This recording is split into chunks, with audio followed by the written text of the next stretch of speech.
Hi guys, magandang araw po sa inyong lahat. Ito naman po ang kaibigan nyo si Jake.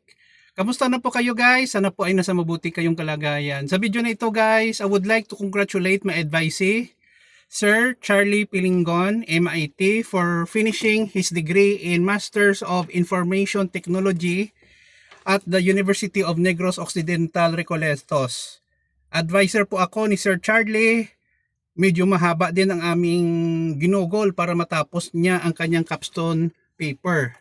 So ano bang capstone paper ni Sir Charlie? Exam Pro, Decision Support for Admission in Program Recommendation System. May AI po ito, machine learning. So si Sir Charlie po ay hindi ko lang po estudyante, naging matalik ko rin siyang kaibigan, at kagandahan kasi sa kanya, no, ay porsigido siyang matapos ang kanyang master's degree.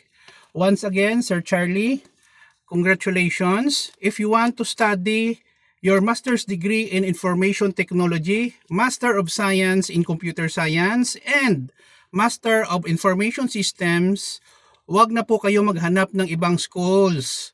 Dito na kayo sa University of Negros Occidental Recoletos Graduate School. Online classes po kami. So kahit sa ibang bansa ka pa, sa Amerika for example, Australia or Europe, pwede ka talagang makapag-enroll at makapag-study sa amin. At importante sa lahat yan guys, magiging guro nyo ako. Okay, so thank you for watching guys. Kung may mga inquiries kayo regarding sa program namin sa University of Negros Occidental Recoletos Computer Studies Department, message me in Facebook. I will be happy and glad, no? I will be loved, no, to answer all your questions sa aming program. Yun lang po guys, maraming salamat. And once again, Sir Charlie, I am very proud of you. Your classmate is also proud of you, of your achievement. Hindi po biro guys makatapos ng Masters of Information Technology sa ngayong panahon. Maliban po nga kailangan mo mag-aral lang mabuti, gagawa ka pa ng system, at saka yun po medyo magastos din siya, no? Kailangan mo talaga pag-ipunan, no? So this is a testament not only of intelligence but also dedication in her work by Sir Charlie Pilingon.